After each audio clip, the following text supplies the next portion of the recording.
Hi guys, it's me, Valerie right here. So, I'm just going to tell you guys, okay, so let's start this. Okay, so, yes, last night I watched Insidious Chapter 2 at the movie theaters with my friends, so I'm going to be giving spoilers and what I thought about the movie. So, if you haven't watched it, I recommend you not to watch this video. This video is just going to ruin your whole Insidious experience and stuff like that. So please do not watch this video if you haven't watched Insidious Chapter 2 yet. Okay? So first, I'm going to give you another disclaimer. Do not watch this following video that you're going to be watching when it is up on my computer. So, first, when the movie starts, you basically get a whole, so in Insidious Chapter 1, you guys saw how the black veiled lady, how she, took over the dad, she took over the dad's body, and Josh was trapped inside the other world. So now Josh is basically, okay, so this is gonna be like a whole mind blow for you guys. So the old lady is actually not a lady.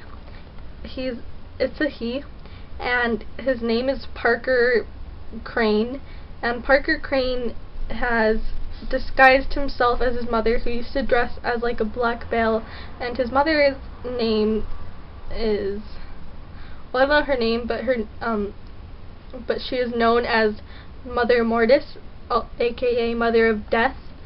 So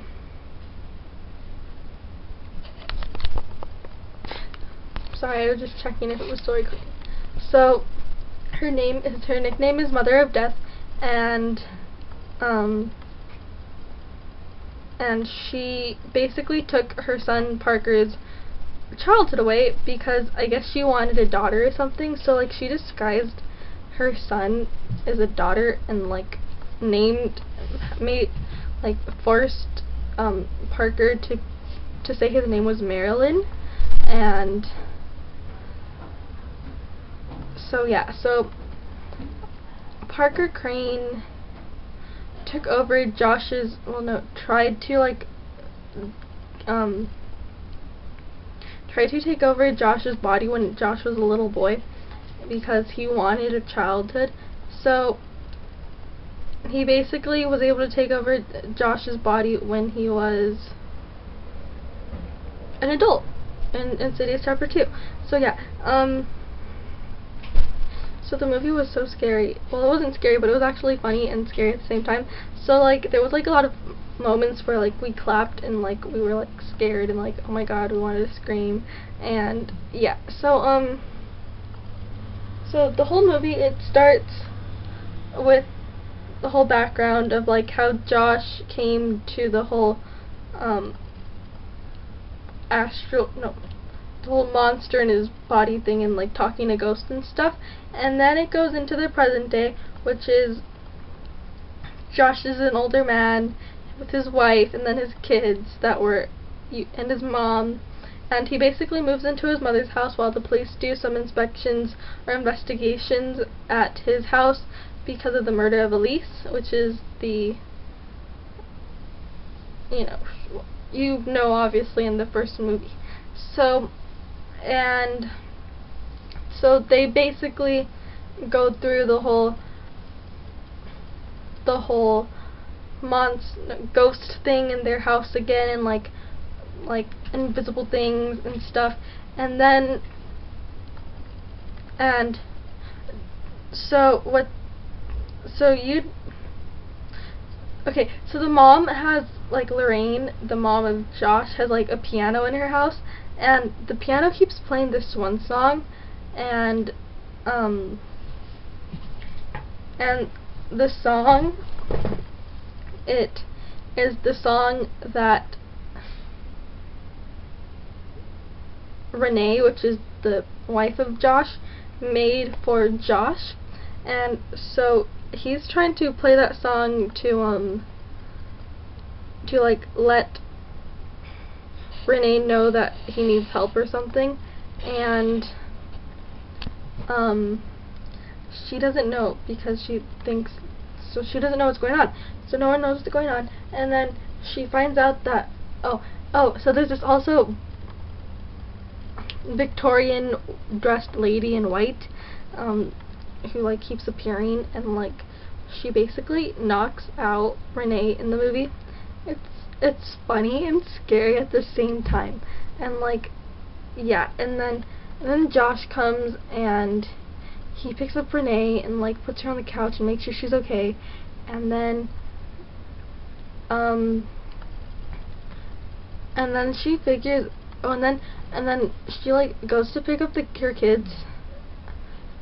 Okay, so she's like, I gotta get out of this house because she's so scared, so she thinks she has to get out of this house, or she has to get out of the mom's house because it's crazy things are happening again. And then the mom, Lorraine, pops out of nowhere, like, and then Renee's all like, Lorraine, where have you been? And Lorraine's all like, I've been doing some investigations and trying to figure out what's going on and stuff. And then she's like, I have friends who are here to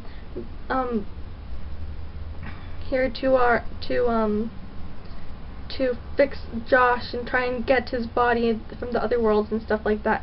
And then so they do that, and then Lorraine and Renee end up back at the house.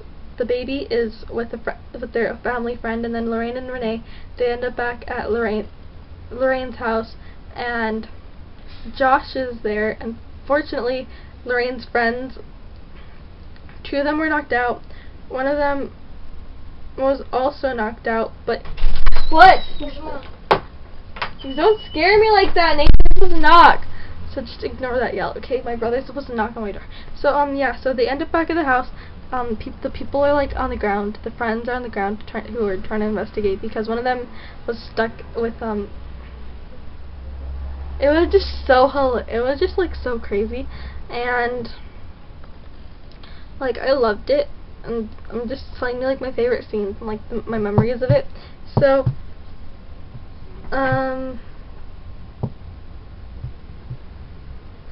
so basically, okay, so Carl is one of the other ghost people who knows like how to like try and solve things and go and like figure out what's going on in people's brain. And then Josh is like possessed with you know, the Parker. So then here comes Carl, and with his special dice that like the special dice is how he communicates with like the dead people. So so Josh is all like, well, Parker will say, is all like, what about your dice? Why don't you try and figure out what I have behind my back with your dice? And then so Carl uses his dice and he rolls them, and then it says knife, but that was like something I already knew because there were clues before that scene. So I already knew that he had a knife behind his back because that's how like he liked to kill people. And then Carl already knew it was Parker. So yeah, and then like, oh my god, and then what's his face? Parker in Josh's body tried to go stab the guy, but he didn't succeed. He's like, I guess Parker's stupid because he's old. He was like really old. So yeah, and then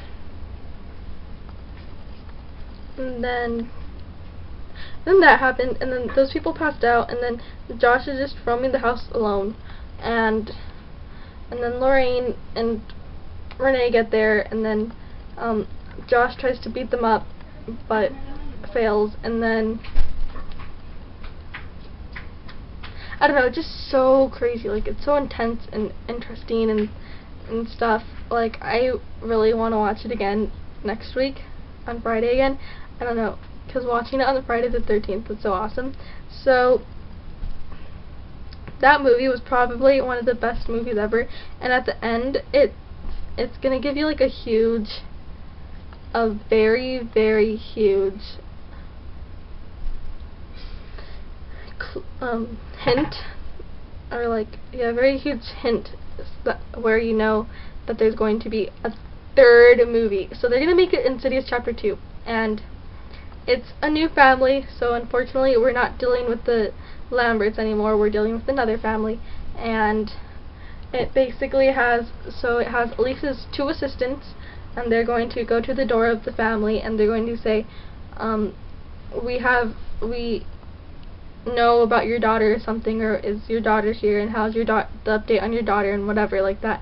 Then Elise comes in as a ghost, and there's a little girl who's like the sister of the daughter who's crazy, and the little girls are like, who's that lady? And Elise is there, but like she's like, shh. So Elise goes in, and then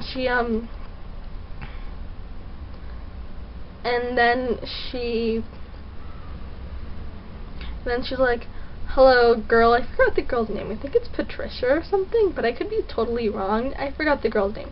So yeah, and then she like sees something that we the audience cannot see.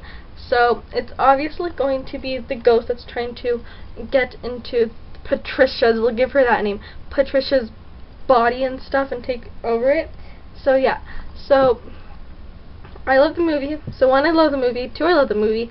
3, I can't wait till the 3rd movie. 4, I cannot wait till the 3rd movie. 5, I have to get Insidious Chapter 1 for my DVD player, and I also have to get Insidious Chapter 2 for my DVD player when it comes out, and it's not going to be out till probably next year, like, or something. And